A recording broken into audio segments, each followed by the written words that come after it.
तो चलिए इस पार्ट की शुरुआत करते हैं। अध्याय 16, हर दिन अच्छी आदतों से कैसे जुड़े रहें। यह बात 1993 की है। कनाडा के एबसफोर्ड में एक बैंक ने ट्रेंट डेरमिस नाम के 23 साल के एक स्टोर ब्रोकर को काम पर रखा था। एबसफोर्ड उपेक्षाकृत छोटा उपनगर था जो पास स्थित वैंकूवर की छाया में बसा था, जहां अधिकांश बड़े व्यापारिक सौदे किए जा रहे थे। स्थान और इस तथ्य को देखते हुए कि डेरमिस नौसिखिया थे, कोई भी उनसे बहुत ज्यादा उम्मीद नहीं रखता था, लेकिन उन्होंने एक साधारण सी दैनिक आदत की बदौलत तेजी से प्रगति की।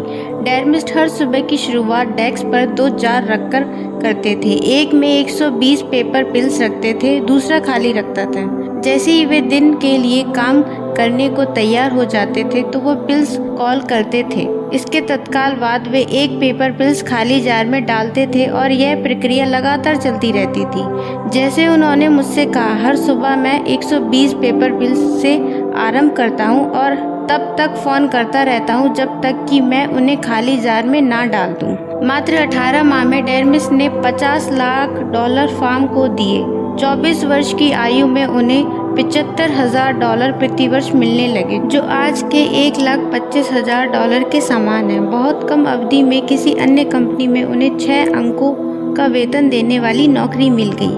मैं इस तकनीक का उल्लेख पेपर पिल्स रणनीति के रूप में करना पसंद करता हूं और वर्षों से मैंने उन पाठकों से सुना है जिन्होंने इसे विभिन्न तरीके से इस्तेमाल किया। एक महिला जब भी अपनी किताब का एक पेज लिखती थी तो एक कंटेनर से दूसरे में एक हेयरपिन शिफ्ट करती थी। एक अन्य व्यक्ति पशु ऐप के प्रत्येक सेट के साथ एक डिब्बे से दूसरे में कंचे शिफ्ट करता था। प्रगति करना संतोष देता है और उसको देखने के माप जैसे पेपर पिल्स या बालों का पिन या कंचे आपके विकास के साक्ष्य होते हैं। इसके परिणाम स्वरूप ये आपके व्यवहार को सुदृढ़ करते हैं और किसी गतिविधि में तात्कालिक संतुष्टि का कुछ भाग छोड़ देते हैं। देखने वाले माप कई प्रकार के होते हैं: food journal, workout logs, reality punch pods, software download पर प्रोग्राम वार, पुस्तक के पेजों की संख्या भी माप हो सकती है, लेकिन अपने विकास को मापने का सर्वोत्तम तरीका हैबिट ट्रैकर है।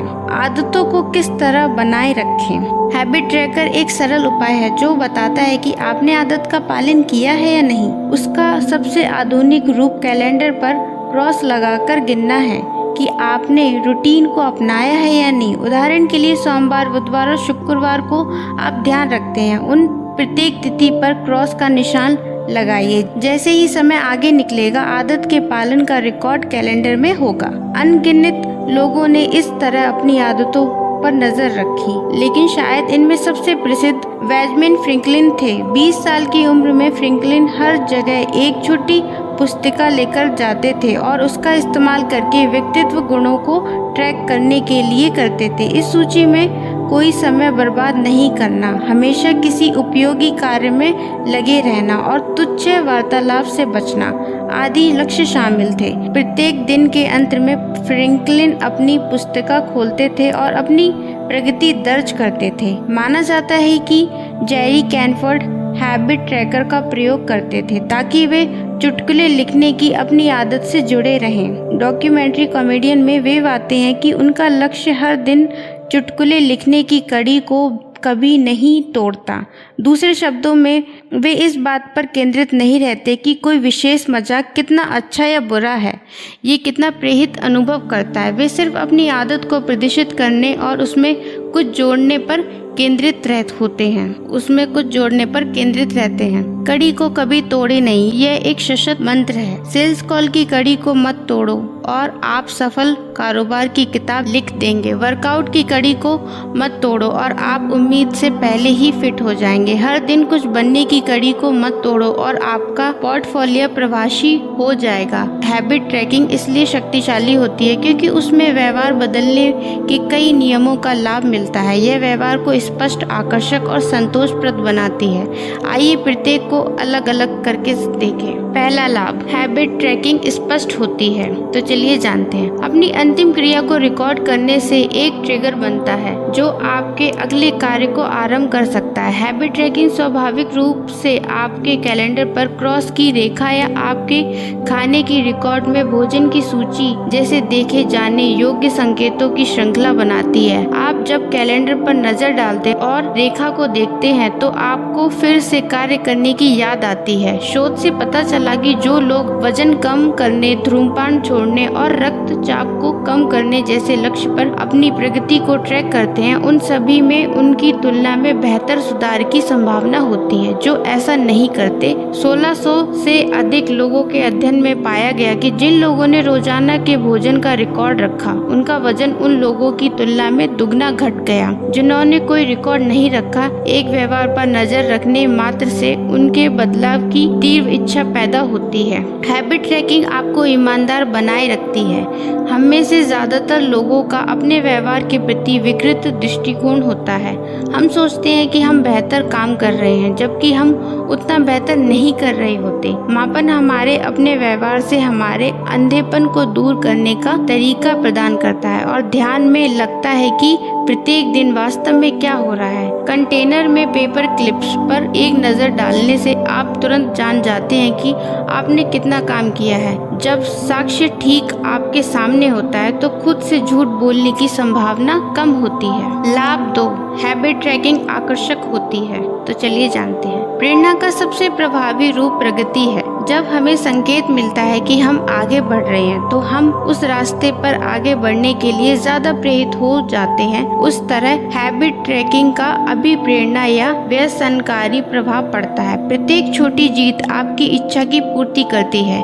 किसी बुरे दिन या विशेष रूप से शक्तिशाली हो सकती है जो आप निराश महसूस कर रहे होते हैं, तो आपके द्वारा पहले से की गई सभी प्रगति को भूलना आसान होता है। हैबिट ट्रैकिंग आपकी कड़ी मेहनत को देखे जाने योग्य प्रमाण प्रदान करती है। आप कितनी दूर आ गए हैं इसका एक सूक्ष्म रिमाइंडर है। आप प्रत्येक सुबह जो खाली वर्क देखते हैं वह आपको आरंभ करने के लिए प्रेरित करता है, क्योंकि आप रेखा को तोड़कर अपनी प्रगति नहीं खोना चाहते। लाभ 3, हैबिट ट्रैकिंग संतोषजनक होती है। ये सबसे महत्वपूर्ण लाभ है। ट्रैकिंग स्वयं पुरस्कार का रूप बन जाती है। अपनी कार्य सूची से एक आइटम को हटाना, अपने वर्कआउट लॉग में एक रिविस्ट को पूरा करना या कैलेंडर पर एक क्रॉस अंकित करना संतोषजनक होता है। परिणामों को बढ़ता देखना आपको अच्छा लगता है, चाहे आपके निवेश पोर्टफोलियो का आकार हो या अपनी पुस्तक की पांडुलिपि की लंबाई हो, या यदि अच्छा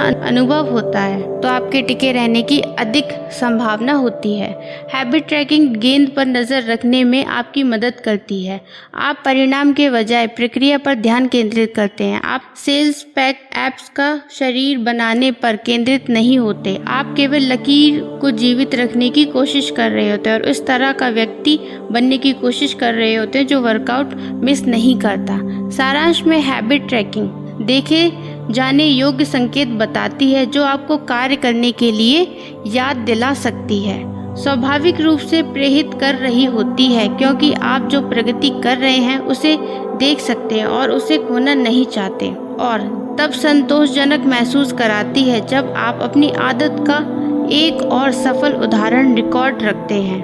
इसके अलावा हैबिट ट्रैकिंग देखे जाने योग्य परिणाम प्रदान करती है कि आप जिस तरह का व्यक्ति बनने की इच्छा करते हैं उसके लिए वोट डाल रहे हैं, जो तत्कालिक और आंतरिक संतुष्टि का आनंददायक रूप है। आप आश्चर्य कर रहे होंगे कि यदि हैबिट ट्रैकिंग इतनी उपयोगी है तो मैंने इसके बारे में चर्चा करने से पहले इतनी प्रतीक्षा क्यों कराई। सभी लाभों के बावजूद मैंने इस पर चर्चा अब तक एक साधारण कारण से नहीं की थी।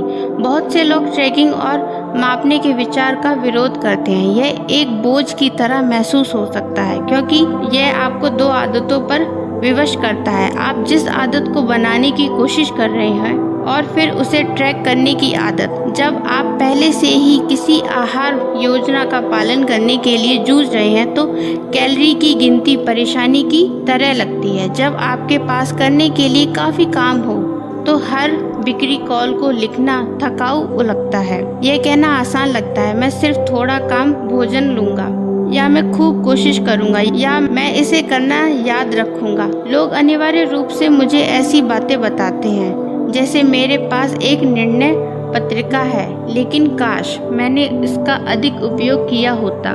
या मैंने एक सप्ताह अपने वर्कआउट को रिकॉर्ड किया लेकिन फिर छोड़ दिया।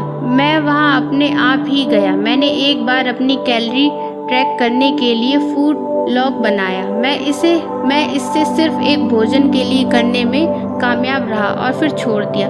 ट्रैकिंग सभी के लिए नहीं है और आपके पूरे जीवन को मापने की कोई आवश्यकता नहीं है, लेकिन लगभग हर किसी को इसका फायदा किसी न किसी रूप में मिल सकता है, भले ये केवल अस्थायी हो। हम ट्रैकिंग को आसान बनाने के लिए क्या कर सकते हैं? सबसे पहले, जब भी संभव हो, मापन को स्वचालित किया जाना चाहिए। आप शायद यह जानकर आश्चर्यचकित होंगे कि आप जाने बिना ही कितना ट्रैक कर रहे हैं। आपका क्रेडिट कार्ड स्टेटमेंट यह बताता है कि आप खाने के लिए कितनी बार बाहर जाते हैं। आपका फिटबिट यह दर्ज करता है कि आप कितने कदम उठाते हैं और कितनी देर तक सोते हैं। आपका कैलेंडर रिकॉर्ड बताता है कि आप प्रत्येक वर्ष कितने नए स्थानों की यात्रा करते हैं। यह एक बार जब आप डेटा हासिल करना जान जाते हैं तो अपने कैलेंडर में एक नोट छोड़ दें और प्रत्येक सप्ताह प्रत्येक महीने उसकी समीक्षा करें, जो हर दिन उसे ट्रैक करने की तुलना में अधिक व्यवहारिक है। दूसरा, मैनुअल ट्रैकिंग आपकी सबसे महत्वपूर्ण आदतों तक सीमित होनी चाहिए। छिटपुट रूप से 10 आदतें ट्रैक करने की बजाय एक आदत को ट्रैक करना बेहतर है। अंत में, आदत बनने के तुरंत बाद प्रत्येक माप को रिकॉर्ड करें। व्यवहार का पूरा होना वह संकेत है कि उसे लिखा जाना चाहिए। यह दृष्टिकोण आपको आदत ट्रैकिंग के साथ अध्याय 5 में वर्णित आदत को क्रमबद्ध करने की विधि को संयोजित करने की गुंजाइश देता है। ये रणनीतियाँ आदतों की ट्रैकिंग को आसान बना सकती हैं, यहाँ तक कि आप अगर उस व्यक्ति की तरह नहीं हैं जो अपने व्यवहार को रिकॉर्ड करने में आनंद लेता है, तो मुझे लगता है कि आपको कुछ सप्ताह का मापन गहन जानकारी वाला लगेगा। यह देखना हमेशा दिलचस्प होता है कि वास्तव में अपना समय कैसे बिता रहे हैं। इसी कारण कहा जाता है कि किसी न किसी बिंदु पर हर आदत की लकीर समाप्त हो जाती है, और किसी भी एकल माप से अधिक महत्वपूर्ण यह है कि जब आपकी आदतें पटरी से उतरने लगें तो उसके लिए एक अच्छी योजना हो। जब आदत छूट जाए तो किस तरह तत्काल उसे प्राप्त करें। तो चलिए जानते हैं। इससे कोई फर्क नहीं पड़ता कि आप अपनी आदतों को लेकर कितने निरंतर हैं, लेकिन यह निश्चित है कि जीवन आपको किसी बिंदु पर बाधित कर देगा। पूर्णतः संभव नहीं होती। ज़्यादा वक्त नहीं मिलेगा कि कोई आपात स्थिति पैदा हो जाएगी, आप बीमार हो जाते हैं, या आपको काम के लिए यात्रा करनी पड़ जाती है, या आपके परिवार को आपके समय की थोड़ी अधिक ज़रूरत होती है। जब भी मेरे साथ ऐसा होता है तो मैं खुद को एक सरल नियम की याद दिलाने की कोशिश करता हूँ। कभी भी 2 बार चूक मत करो। यदि मैं एक दिन चूक जाता हूँ तो मैं जितनी जल्दी संभव हो उसे वापस पाने के लिए प्रयास करता हूँ। एक वर्कआउट चूक सकता हूँ, लेकिन मैं लगातार 2 बार चूक करने नहीं जा रहा हूँ। हो सकता है कि मैं एक पूरा पिज़्ज़ा खा जाऊं, लेकिन मैं उसके बाद स्वस्थ भोजन भी ग्रहण करूंगा। मैं परिपूर्ण नहीं हो सकता, लेकिन मैं दूसरी चूक से बच सकता हूं। जैसे ही एक लकीर समाप्त होती है तो मैं अगली एक पर शुरू हो जाता हूं। पहली गलती कभी आपको नुकसान नहीं पहुंचाएगी। बार बार होने वाली गलतियां की समतल रेखा आपको नुकसान देती है। एक बार चूक संयोगवश हो सकती है, 2 बार चूक होना एक नई आदत की शुरुआत होती है। यही विजेताओं और हारे लोगों के बीच खास अंतर है। कोई भी खराब प्रदर्शन कर सकता है, खराब वर्कआउट कर सकता है, या काम पर एक खराब दिन हो सकता है, लेकिन जब सफल लोग असफल होते हैं तो वे जल्दी से पलटते हैं। किसी आदत के टूटने से कोई फर्क नहीं पड़ता अगर उसकी पुनः प्राप्ति तेज हो। मुझे लगता है कि यह सिद्धांत इतना महत्वपूर्ण है कि मैं इससे जुड़े रहना चाहूँगा, भले ही मैं एक आदत के रूप में या पूरी तरह मैं जैसा हूँ वैसा ना कर सकूँ। अक्सर हम अपनी आदतों के साथ एक या कुछ भी नहीं के चक्र में गिर जाते हैं। समस्या फिसलना नहीं है, समस्या यह सोचे कि यदि आप सटीक तरह से कुछ नहीं कर सकते तो आपको उसे बिल्कुल नहीं करना चाहिए। आपको यह महसूस तक नहीं होता कि आपके बुरे दिनों में यह कितना मूल्यवान रहता है। बर्बाद हुए दिन आपको उससे अधिक चोट पहुंचाते हैं जितने सफल दिन आपकी मदद करते हैं। यदि आप $100 से शुरू करते हैं तो 50% लाभ आपको $150 तक ले जाएगा, लेकिन आपको $100 की स्थिति में वापस लौटने के लिए केवल 33% नुकसान की आवश्यकता होगी। दूसरे शब्दों में 33% हानि से बचना उतना ही मूल्यवान है जितना कि 50% लाभ प्राप्त करना। जैसे कि चार्ली मैंगर कहते हैं, कंपाउंडिंग का पहला नियम, इसे कभी भी अनावश्यक रूप से बाधित ना करें। यही कारण है कि बुरे वर्कआउट अक्सर सबसे महत्वपूर्ण होते हैं। सुस्त दिन और बुरे वर्कआउट आपके पिछले अच्छे दिनों से अर्जित चक्रवृद्धि लाभ को बनाए रखते हैं, बस कुछ करते हैं।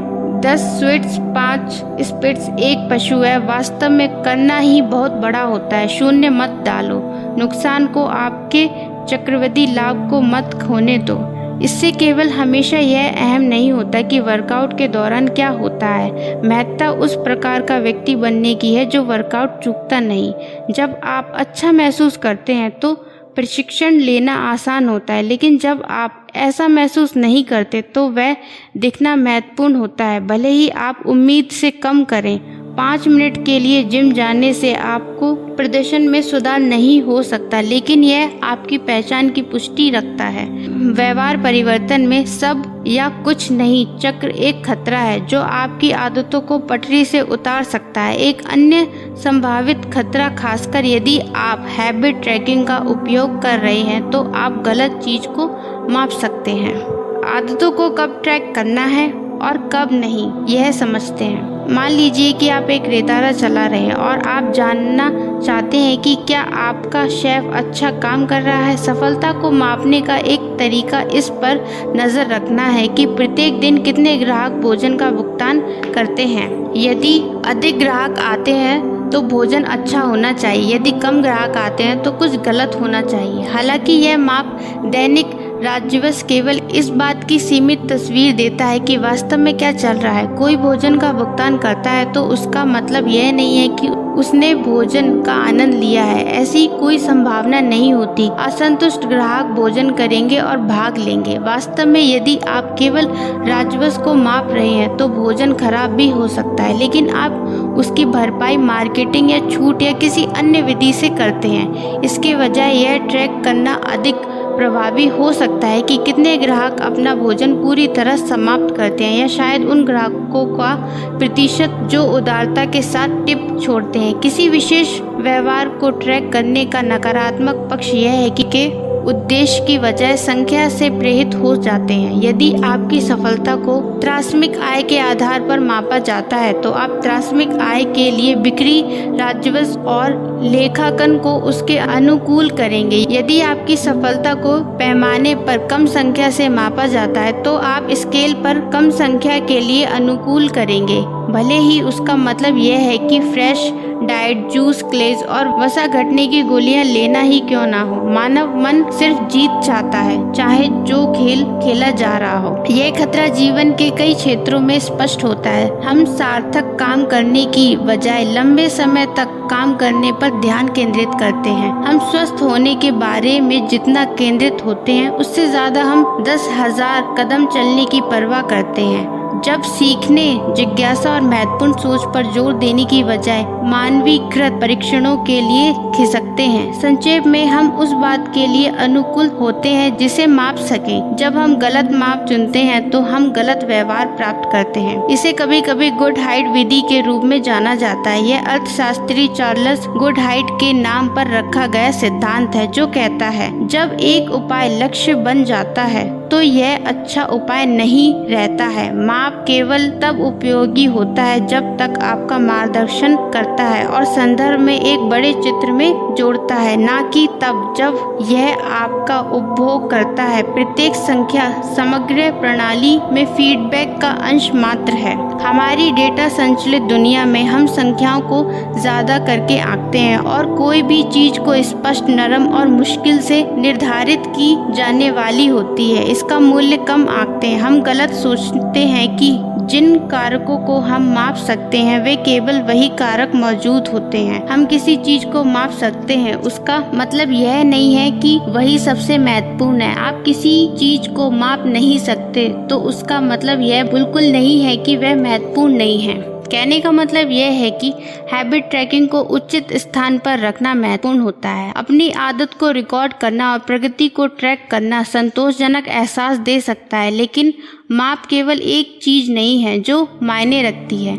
इसके अलावा प्रगति को मापने के लिए कई तरीके होते हैं और कभी कभी फोकस को पूरी तरह से शिफ्ट करने से भी मदद मिलती है। यही कारण है कि बिना पैमाने की जीत वजन घटाने के लिए प्रभावी हो सकती है। पैमाने पर संख्या अटक सकती है, इसलिए यदि आप केवल उस स्थान पर ध्यान केंद्रित करते हैं जो आपकी प्रेरणा शिथिल हो जाएगी। लेकिन आप देख सकते हैं कि आपकी त्वचा बेहतर दिखाई देती है, या आप पहले उठने लगे, या आपकी सेक्स ड्राइव बढ़ी है। ये सभी आपके सुधार को ट्रैक करने के उचित तरीके हैं। यदि आप पैमाने की संख्या से प्रेरित महसूस नहीं कर रहे हैं तो शायद एक अलग माप पर ध्यान केंद्रित करने का समय है जो आपको प्रगति से ज्यादा संकेत देता है। इससे कोई फर्क नहीं पड़ता कि आप अपने सुधार को कैसे मापते हैं, लेकिन हैबिट ट्रैकिंग आपकी आदतों को अधिक संतोषजनक बनाने का सरल तरीका प्रदान करती है। प्रत्येक माप थोड़ा सा प्रमाण प्रदान करती है कि आप सही दिशा में आगे बढ़ रहे हैं और उससे अच्छी तरह से काम करने की तत्कालिक खुशी का संक्षिप्त क्षण भी मिलता है।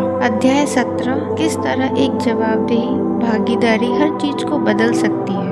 दूसरे विश्व युद्ध में एक पायलट के तौर पर काम करने के बाद रोजर फिशर ने हार्वर्ड लॉ स्कूल में पढ़ाई की और 34 साल बातचीत और संघर्ष प्रबंधन की विशेषता में बिताए। उन्होंने हार्वर्ड नेगोशिएशन प्रोजेक्ट की स्थापना की और कई देशों तक विश्व के नेताओं के साथ शांति समाधान, बंधक संकटों और कूटनीति समझौते पर काम किया। लेकिन जब 1970 और 1980 के दशक में परमाणु युद्ध का खतरा बढ़ गया था, तब फिशर ने शायद अपना सबसे दिलचस्प विचार विकसित किया। जिस समय फिशर का ध्यान उन रणनीतियों को डिजाइन करने पर केंद्रित था जो परमाणु युद्ध को रोक सकती थी, तब उन्होंने परेशान करने वाले एक तथ्य देखा। किसी भी राष्ट्रपति के पास ऐसे कोड लॉन्च करने की सुविधा है जो लाखों लोगों को मार सकते हैं, लेकिन वास्तव में कभी किसी को मरते नहीं देखेंगे क्योंकि वे हमेशा हजारों मील दूर रहेंगे। मेरा सुझाव काफी सरल था। उन्होंने 1981 में लिखा, छोटे से कैप्सूल में परमाणु कोड को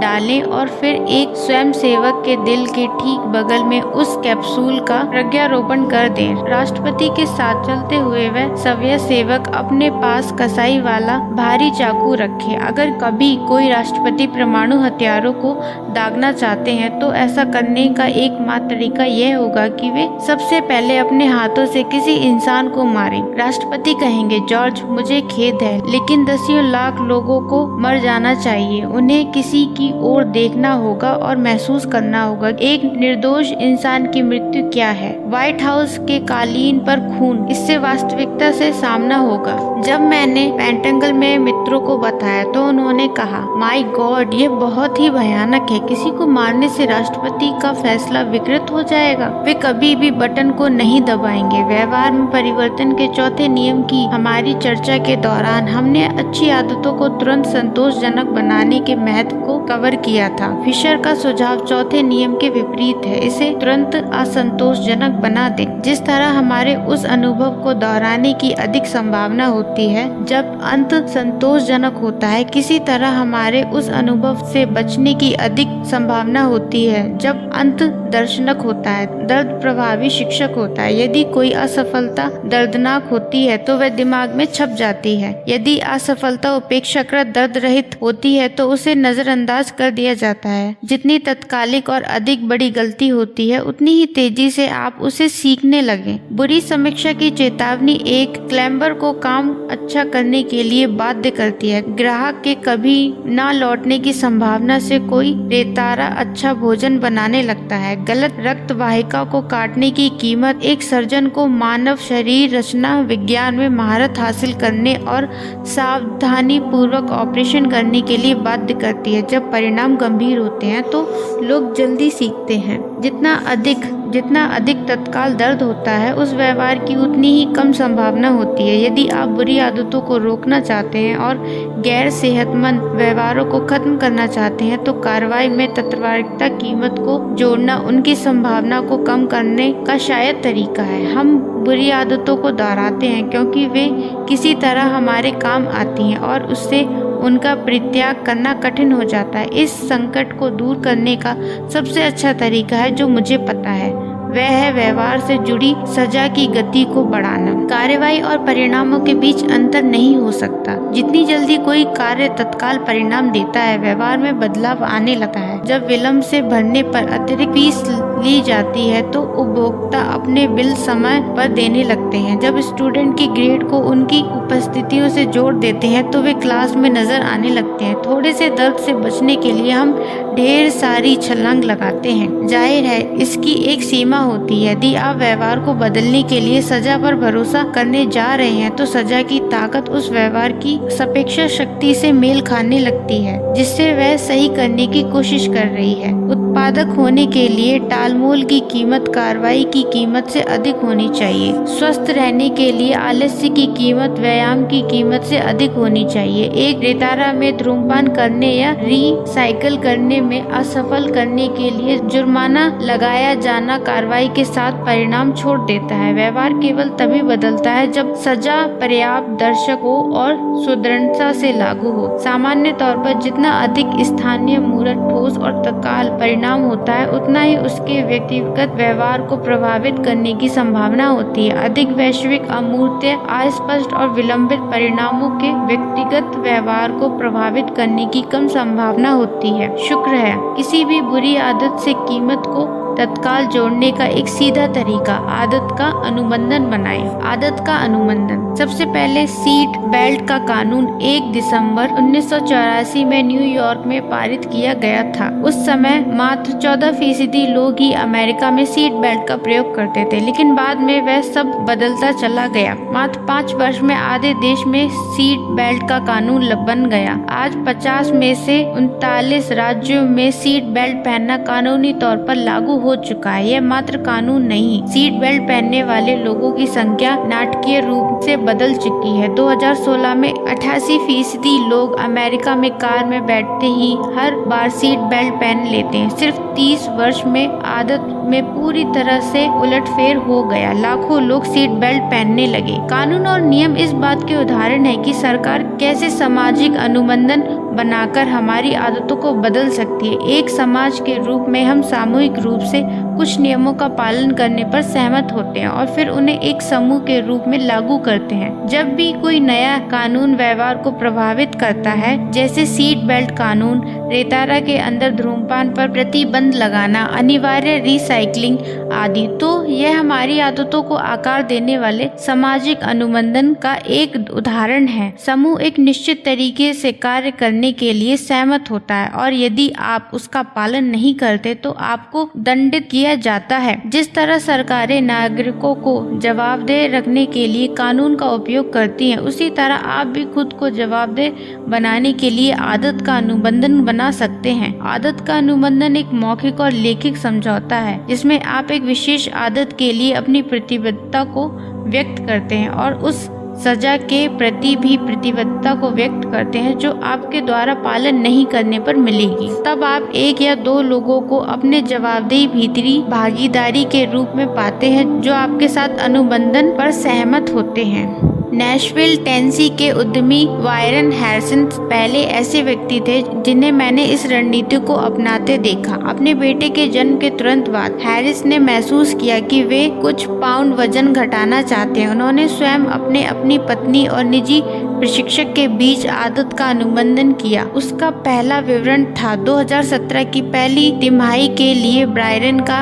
हैशटैग एक उद्देश्य सही तरीके से फिर खाना शुरू करना ताकि वह बेहतर महसूस करे, बेहतर दिखे और 10% चर्बी घटने के साथ 200 पाउंड वाला शरीर पाने के अपने दीर्घकालिक लक्ष्य को प्राप्त करने में सक्षम हो। उस कथन के नीचे हैरिसन ने आदर्श परिणाम प्राप्त करने का एक रोड मैप तैयार किया। चरण पहले 3 माह में स्लो कर्व डाइट का पालन किया जाएगा। चरण दूसरे 3 माह में सख्ती से मैक्रोन्यूट्रिएंट को ट्रैक किया जाएगा। चरण तीसरे 3 माह में अपने आहार और व्यायाम कार्यक्रम के विवरण को फिर परिभाषित करके उसे बनाए रखा जाएगा। अंत में उन्होंने दैनिक आदतों में से उस प्रत्येक आदत को लिखा जो उन्हें उनके लक्ष्य तक ले जाएगी। उदाहरण के लिए प्रत्येक दिन सारे भोजन के बारे में लिखना और खुद का वजन लेना। और फिर उन्होंने सजा को सूचीबद्ध किया यदि वे असफल हो जाएं। यदि वायरन उन 2 बातों को नहीं करते तो निम्नलिखित परिणाम लागू होंगे। उन्हें बाकी तिमाही के लिए प्रत्येक कार्य दिवस और प्रत्येक रविवार की सुबह ड्रेस अप होना होगा। ड्रेसअप को जीन्स, टी शर्ट, हुडी या शर्ट्स न पहनने के रूप में परिभाषित किया। यदि वे सूची के अनुसार भोजन लेने में चूक जाते हैं तो जाय को अपने हिसाब से उपयोग करने के लिए $200 भी देंगे। पृष्ठ के नीचे भाग में हैरिसन, अपनी पत्नी और अपने परीक्षक सभी ने अनुबंधन पर हस्ताक्षर किए। उसके प्रति मेरी शुरुआती प्रक्रिया यह थी कि अनुबंधन अत्यधिक औपचारिक और अनावश्यक लग रहा था, खासकर हस्ताक्षर। लेकिन हैरिस ने मुझे आश्वस्त किया कि अनुबंधन पर हस्ताक्षर करना गंभीरता का संकेत है। उन्होंने कहा, जब भी मैं इस हिस्से को छोड़ता हूँ तो मैं लगभग तुरंत सुस्त पड़ना शुरू हो जाता हूँ। 3 महीने बाद पहली तिमाही में अपने लक्ष्य को प्राप्त करने पर हैरिस ने अपने लक्ष्य को अपग्रेड किया। उसके परिणामों में भी बढ़ोतरी हुई। यदि वे अपने कार्बोहाइड्रेट और प्रोटीन के लक्ष्य से चूकते हैं तो उन्हें अपने परीक्षण को $100 का भुगतान करना पड़ेगा। और अगर वे खुद का वजन लेने से चूकते हैं तो उन्हें अपनी पत्नी को $500 देने पड़ते। उसका वे चाहे जैसे इस्तेमाल करती। शायद सबसे दर्दनाक यह था कि यदि वे दौड़ लगाना भूलते हैं तो उन्हें हर दिन काम के लिए ड्रेसअप होना पड़ता है और बाकी दिन एलेबामा हैट पहननी पड़ती है, जो कि उनकी प्रिय अर्बन टीम की कड़ी प्रतिद्वंदी टीम की है। ये रणनीतियां काम कर गईं। पत्नी और प्रशिक्षण दोनों जिम्मेदार भागीदारी बन गए और आदत अनुबंधन से हर दिन जो करना है वह पता चलता था। हैरिस का वजन घट गया। खराब आदतों को असंतोषजनक बनाने का सबसे अच्छा विकल्प है उन्हें उसी क्षण पीड़ादायक बनाएं। आदत का अनुबंधन बनाना सीधे तौर पर यही करना है। अगर आप आदत का पूर्ण अनुबंधन बनाना नहीं चाहते तो बस एक जवाबदेही भागीदारी होनी उपयोगी है। कॉमेडियन मॉर्रेट जो हर दिन एक चुटकुला या गीत लिखती हैं, वे एक दोस्त के साथ हर दिन एक गीत की चुनौती रखती हैं जो उन्हें दोनों को जवाबदेह बने रहने में मदद करता है। यह जानना कि कोई देख रहा है एक शक्तिशाली प्रेरक हो सकता है। आपके टालमटोल करने या हार मानने की कम संभावना होती है क्योंकि उसकी तत्काल कोई कीमत होती है। यदि आप वचन नहीं निभाते तो शायद वे आपको अविश्वसनीय या आलसी के रूप में देखेंगे। अचानक आपने न केवल अपने वचनों को स्वयं तक निभाने में असफल हो रहे हैं बल्कि दूसरों से अपने विचारों को निभाने में भी असफल हो रहे हैं। आप इस क्रिया को स्वचालित भी कर सकते हैं। बोल्डर कोलोराडो के उद्यमी थॉमस फ्रैंक प्रत्येक सुबह 5:55 पर उठते हैं। अगर वे नहीं उठते तो उनके पास एक ट्वीट स्वचालित रूप से निर्धारित होता है जो कहता है 6:10 हो चुके हैं और मैं नहीं उठा हूँ क्योंकि मैं आलसी हूँ। उसका जवाब देने पर पेपल से $5 मिलेंगे, यह मानते हुए कि मेरा अलार्म खराब नहीं हुआ है। हम हमेशा दुनिया के समक्ष स्वयं को सर्वश्रेष्ठ पेश करने की कोशिश कर रहे होते हैं। हम अपने बालों को कंघी करते हैं, अपने दांतों को ब्रश करते हैं और सावधानी से कपड़े पहनते हैं क्योंकि हम जानते हैं कि इन आदतों के प्रति सकारात्मक प्रतिक्रिया मिलने की संभावना है। हम संभावित नियोक्ताओं, साथियों और अपने दोस्तों और परिवार को प्रभावित करने के लिए अच्छे ग्रेड प्राप्त करना चाहते हैं और शीर्ष स्कूलों से स्नातक होना चाहते हैं। हम अपने आसपास के लोगों की राय की परवाह करते हैं क्योंकि यह मदद करता है कि दूसरे हमें पसंद करें। ठीक यही कारण है कि जवाबदेही, भागीदारी प्राप्त करना या आदत के अनुबंधन पर हस्ताक्षर करना इतने अच्छे ढंग से काम करते हैं। आखिरी अध्याय, उन्नत उपाय, किस तरह मात्र अच्छे होने से आगे बढ़कर वास्तव में महान बने। पाठ 18, प्रतिभा के बारे में सच। माइकल फेल्प्स से अनेक लोग परिचित हैं। उनके व्यवहार रूप से इतिहास के सबसे महान एथलीटों में गिना जाता है। फेल्प्स ने न केवल तैराकी में बल्कि किसी भी खेल में किसी अन्य ओलंपिक से अधिक ओलंपिक पदक जीते हैं। कम लोग हिकम उल गुजोर का नाम जानते हैं, लेकिन वे अपने आप में शानदार एथलीट थे। उल गुजोर मिकमोर्को के धावक थे जो 2 ओलंपिक स्वर्ण पदक जीत चुके थे और उन्हें मध्यम दूरी के सर्वकालीन महानतम धावकों में गिना जाता था। कई सालों तक 1500 मीटर और 2000 मील दौड़ में विश्व रिकॉर्ड उनके नाम दर्ज थे। 2004 में ग्रीस की राजधानी एथेंस से आयोजित ओलंपिकों खेल में उन्होंने 1500 मीटर और 5000 मीटर दौड़ में स्वर्ण पदक जीते थे। ये दोनों एथलीट कई मायनों में बेतहाश अलग हैं, लेकिन विशेष रूप से वे लंबाई में काफी भिन्न हैं। अल गुरोज 5 फुट 9 इंच लंबे हैं, फेल्प्स 6 फुट इंच लंबे हैं। लंबाई में 7 इंच के अंतर के बावजूद दोनों लोग एक मामले में समान हैं। माइकल फेल्प्स और हिकम उल गुरोज दोनों समान लंबाई की पैंट पहनते हैं। ये कैसे संभव है? अपनी लंबाई के हिसाब से फेल्प्स के पैर अपेक्षाकृत छोटे और उनका बहुत लंबा धड़ है, जो तैराकी के लिए एकदम सही है। उल गुरोज के अविश्वसनीय रूप से लंबे और छोटा ऊपरी शरीर है, जो दूरी की दौड़ के लिए आदर्श कद काठी है। अब कल्पना करें, विश्व स्तरीय ये 2 एथलीट अपने खेल बदल लें। क्या माइकल फेल्प्स अपनी छोटी टांगों के कारण पर्याप्त परीक्षण के बाद भी ओलंपिक धावक बन सकेंगे? असंभव है। फिटनेस के लिहाज से देखें तो फेल्प्स 194 पाउंड के हैं, जो गुरोज से 40% भारी है। गुरोज 138 पाउंड के कम वजन के धावक हैं। लंबे धावक भारी धावक साबित होते हैं और उनका अधिक भार दूर तक दौड़ने में उनके लिए श्राप बन जाता है। प्रतिस्पर्धा के विपरीत इसमें फेल्प्स पहले ही हार जाएंगे। इसी प्रकार से उल गुरोज इतिहास के सर्वश्रेष्ठ धावक हो सकते हैं, लेकिन वे तैराक के रूप में ओलंपिक में पदकता हासिल कर सकते हैं, इसमें संदेह है। 1976 से 1500 मीटर के धावकों की औसत लंबाई 5 फीट 10 इंच है। उसकी तुलना में पुरुषों की 100 मीटर की फ्री स्टाइल तैराकी में औसत लंबाई 6 फीट 4 इंच की रहती है। तैराक लंबे रहते हैं और उनकी पीठ और भुजा लंबी होती है, जो तैरने के लिए आदर्श होती है। उल गुरोज ने तैराकी में प्रवेश भी किया होता तो गंभीर नुकसान में रहते। सफलता के अपने क्षेत्र में अधिकतम करने की कुंजी प्रतियोगिता से सही क्षेत्र का चयन करना होता है। यह आदत बदलने की तरह ही खेल और व्यवसाय में भी बिल्कुल सत्य है। आदतों का प्रदर्शन करना और उनके साथ जुड़े रहना तब उपेक्षाकृत ज्यादा आसान होता है जब आदतें आपके प्राकृतिक झुकाव और क्षमताओं के अनुरूप होती हैं।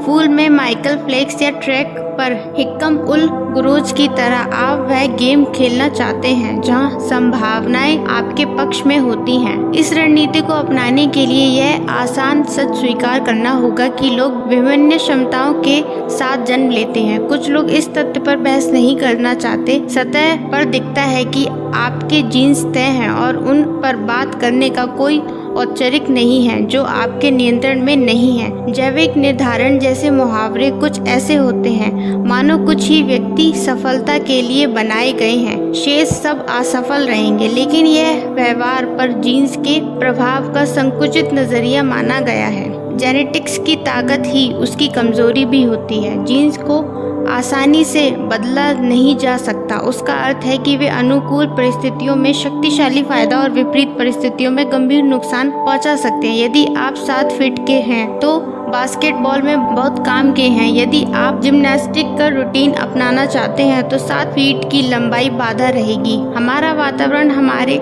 जीन्स की अनुकूलता और प्राकृतिक प्रतिभा के उपयोग को तय करना होता है। जब हमारा वातावरण बदलता है तो उन गुणों को अपनाएं जो सफलता तय करती है। यह शारीरिक गुणों के लिए नहीं बल्कि मानसिक गुणों के लिए भी ठीक है। यदि आप मेरी आदतों और मानव व्यवहार के बारे में पूछेंगे तो मैं चतुराई से बताऊंगा, ना कि तब जब आप मुझे बुनाई, रॉकेट छोड़ने या गिटार के तारों के बारे में पूछेंगे। क्षमता संदर्भ पर अधिक टिकी रहती है। किसी भी प्रतिस्पर्धी क्षेत्र में शीर्ष पर बैठे लोग न केवल ऊंचे ढंग से परीक्षित हैं, बल्कि वे उस कार्य के अनुकूल भी हैं। इस कारण से यदि आप वास्तव में महान होना चाहते हैं तो सही जगह के चयन पर ध्यान देना बेहतर होगा। संक्षेप में कहा जाए, जो जीन्स आपके भाग्य को तय नहीं कर सकते, वे अवसर के क्षेत्र का निर्धारण करते हैं। गेबोर मैट नामक विशेषज्ञ बताते हैं, जीन्स आपको प्रवृत्त कर संभावना बढ़ा सकते हैं, लेकिन वे पूर्ण निर्धारण नहीं कर सकते। जिन क्षेत्रों में आप जीन्स के अनुसार सफलता के लिए प्रवृत्त होते हैं, वे क्षेत्र हैं जहां आदतों से संतुष्ट अधिक मिलती है। खुद के प्रयासों को उन क्षेत्रों में ले जाएं जहां आप उल्लसित हों और अपने प्राकृतिक कौशल का मेल अपनी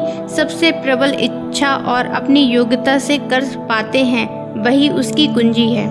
सीधा सवाल उभरेगा, मैं किस तरह से समझूंगा कि इन चीज़ों की मेरे लिए अनुकूलता है? मैं उन अवसरों और आदतों को कैसे चुन सकता हूँ जो मेरे लिए सही है? इसके उत्तर के लिए पहले हम आपके व्यक्तित्व को समझेंगे। तो चलिए आगे बढ़ते हैं। आपका व्यक्तित्व आपकी आदतों को किस तरह प्रभावित करता है? आपके जीन्स आपकी हर आदत के पीछे काम करते हैं। वास्तव में हर व्यवहार की सतह के नीचे आप कितने घंटे टीवी देखते हैं, आप किस तरह से विवाह या अलगाव कर सकते हैं, किस तरह से नशे, शराब या निकोटीन की लत अपना सकते हैं, इन पर जीन्स का प्रभाव ही रहता है। इस बात के लिए मजबूत आनुवंशिक घटक होते हैं कि जब आप किसी अधिकार प्राप्त शक्ति का सामना कर रहे होते हैं तो आप कैसे अज्ञानी या विद्रोही होते हैं, तनावपूर्ण घटनाओं के प्रति कितने संवेदनशील या प्रतिरोधी होते हैं, आप कितने अति सक्रिय या प्रगतिशील होते हैं, और यहाँ तक कि संवेदना से जुड़े अनुभवों के दौरान आप कितने रोमांचक महसूस